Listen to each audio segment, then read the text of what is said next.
सबसे पहले तो आपका स्वागत करूं इसलिए कि परमात्मा में आपकी उत्सुकता है, इसलिए कि सामान्य जीवन के ऊपर एक साधक के जीवन में प्रवेश करने की आकांक्षा है, इसलिए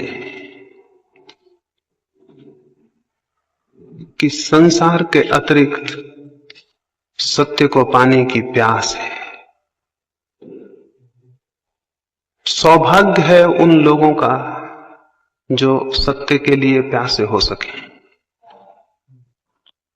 बहुत लोग पैदा होते हैं, बहुत कम लोग सत्य के लिए प्यासे हो पाते हैं।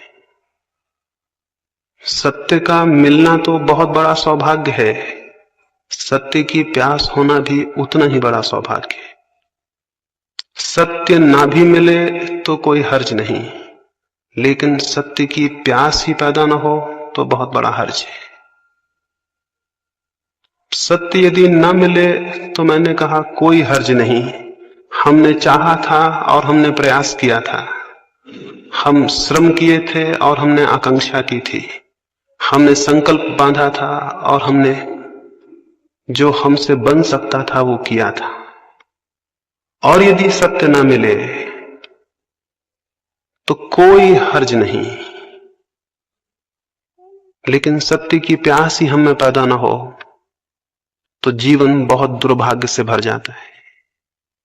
और मैं आपको ये भी कहूं कि सत्य को पा लेना उतना महत्वपूर्ण नहीं है जितना सत्य के लिए ठीक अर्थों में प्यासे हो जाना है। वो भी एक आनंद है।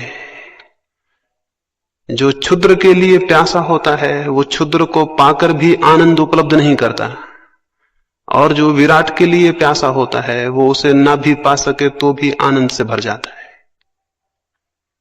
इसे पुनः दोहराऊं, जो क्षुद्र के लिए आकांक्षा करे वो अगर क्षुद्र को पा भी ले तो भी उसे कोई शांति और आनंद उपलब्ध नहीं होता है, और जो विराट की अभीप्सा से भर जाए वो अगर विराट को उपलब्ध ना भी हो सके तो भी उसका जीवन आनंद से भर जाता है।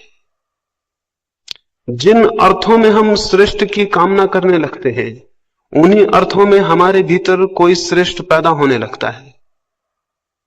कोई परमात्मा या कोई सत्य हमारे बाहर हमें उपलब्ध नहीं होगा, उसके बीज हमारे भीतर हैं और वे विकसित होंगे, लेकिन वे तभी विकसित होंगे जब प्यास की आग और प्यास की तपिश और प्यास की गर्मी हम पैदा कर सकें। मैं जितनी श्रेष्ठ की आकांक्षा करता हूं उतना ही मेरे मन के भीतर छिपे हुए बीज जो विराट और श्रेष्ठ बन सकते हैं वे कंपित होने लगते हैं और उनमें अंकुर आने की संभावना पैदा हो जाती है। जब आपके भीतर कभी ये ख्याल भी पैदा हो कि परमात्मा को पाना है, जब कभी ये ख्याल भी पैदा हो कि शांति को और सत्य को उपलब्ध करना है, तो इस बात को स्मरण रखना कि आपके भीतर कोई बीज अंकुर होने को उत्सुक हो गया है। इस बात को स्मरण रखना आपके भीतर कोई दबी हुई आकांक्षा जाग रही है। इस बात को स्मरण रखना कि कुछ महत्वपूर्ण आंदोलन आपके भीतर हो रहा है, उस आंदोलन को हमें संभालना होगा, उस आंदोलन को सहारा देना होगा।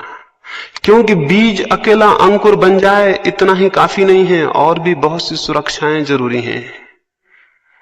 और बीज अंकुर बन जाए इसके लिए बीज की क्षमता काफी नहीं है, और बहुत सी सुविधाएं भी जरूरी हैं।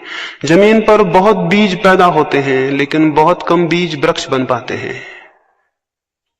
उनमें क्षमता थी, वे विकसित हो सकते थे, और एक एक बीज में फिर करोड़ों करोड़ों बीज लग सकते थे।